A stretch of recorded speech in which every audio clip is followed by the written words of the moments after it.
అదే బేసిక్‌గా ఇప్పుడు 157లో మీరు ముసిరిలో చేశారు కదా! అక్కడ కూడా పిల్లలు వస్తున్నారు. అవును. మొన్న 'బుల్లిరాజు' హ్మ్. ఏంటి పిల్లలతో మీకు అంత అటాచ్‌మెంటా? లేకపోతే వాళ్ళనేమన్నా నమ్ముతారా? ఒక పాజిటివ్ ఎనర్జీ ఉంటది వాళ్ళ సినిమాలో ఉంటే అని. అంటే స్క్రిప్ట్ చేసేటప్పుడు ఏంటంటే మాక్సిమం నేను రాసేవి మన చుట్టుపక్కల ఉన్న పాత్రలు ఎక్కువగా వర్కౌట్ చేసుకుంటూ వెళ్తాను. Husband, wife, kids. సో ఈజీగా కనెక్టివిటీ ఉంటుంది. సో అది నేను చేసే టైప్ ఆఫ్ ఫిల్మ్స్కి. Yes sir. సో కాబట్టి తెలియకుండా పిల్లలు ఎక్కడో చోట ఉంటూనే ఉంటారు. ఏంటి సార్ ప్రతి 'సుప్రీంలో' ఫిల్మ్‌లో. మొత్తం ట్రాకే అవును. పిల్లోడి మీద, అవును. ఇంటి మీద ఉంటది కదా!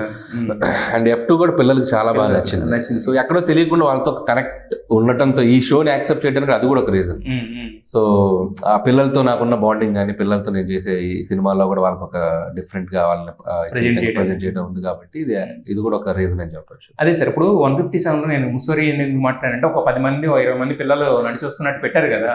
సో అంటే ఏంటంటే మన సంక్రాంతి అనేసరికి ఇప్పుడు మిగతా వాళ్ళందరూ వీళ్ళు వస్తారు, పిల్లల్ని కూడా థియేటర్స్ తీసుకురావాలని ఒక థాట్ అదేమన్నా ఉంటుందా లేదా? అంటే ఫెస్టివల్ అంటేనే యాక్చువల్గా ఏంటంటే ఇట్స్ లైక్ బోనస్. అందరూ వచ్చేస్తారు ఫస్ట్ సినిమా బాగుంటే వస్తారు, బాగాలేకపోతే అసలు ఎవరు రారు.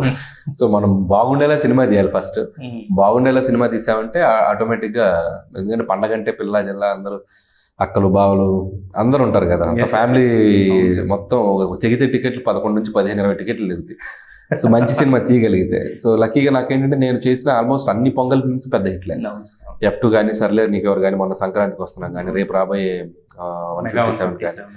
సో హోప్ సో ఇది కూడా వన్ ఆఫ్ ది మళ్ళీ ఇంకొక బెస్ట్ ఫిల్మ్ అవుతుంది చిరంజీవి గారితో దట్టు. ఆ వైబ్స్ మాకు కనిపిస్తూ ఉంటాయి. మీరు చిరంజీవి గారికి సర్ప్రైజ్ అవుతారు ఎందుకు 100%. నేను ముందు ఎక్కువ మాట్లాడను కానీ బట్ చాలా బాగా కనెక్ట్ అవుతారు. అంటే మనం అంటే చిరంజీవి గారు అంటే నాకు బాగా గుర్తుంది గ్యాంగ్ లీడర్, రౌడీ అల్లుడు, గరాడమౌళ్ళు, ఇట్లా చిరంజీవి గారు ఎలా ఉంటారంటే వెరీ కనెక్టివ్ క్యారెక్టరైజేషన్స్ ఉంటాయి.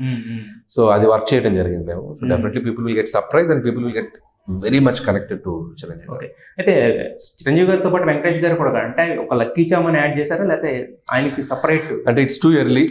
సో అది నేను ఇప్పుడు చెప్తే మళ్ళీ రేపు పొద్దు నుంచి తమ్మనైల్స్ పెట్టి స్టోరీ రాసేస్తాను. ఎందుకంటే మెగా 157 గురించి ఆల్రెడీ పెద్ద పెద్ద స్టోరీలు బయటకు వచ్చేసి చాలా రాసేస్తున్నారు. కాబట్టి ఇప్పుడు నేను వెంకీ గారు ఉన్నది సర్ప్రైజ్, అదని అలా మెయింటైన్ చేద్దాం. ఆ డెఫినెట్ గా జాయిన్ అయిన రోజున ఆ బ్లాస్ట్ అది ఎలా చేయాలి అలా చేద్దాం. ఇప్పుడు నేను దాని గురించి ఏం మాట్లాడాలంటే it will be story now. అదే సార్, నేను ఏం అడగట ఆయన క్యారెక్టర్ గానీ ఏం చెప్పకపోయినా రాసేస్తారండి. అది ప్రాబ్లం.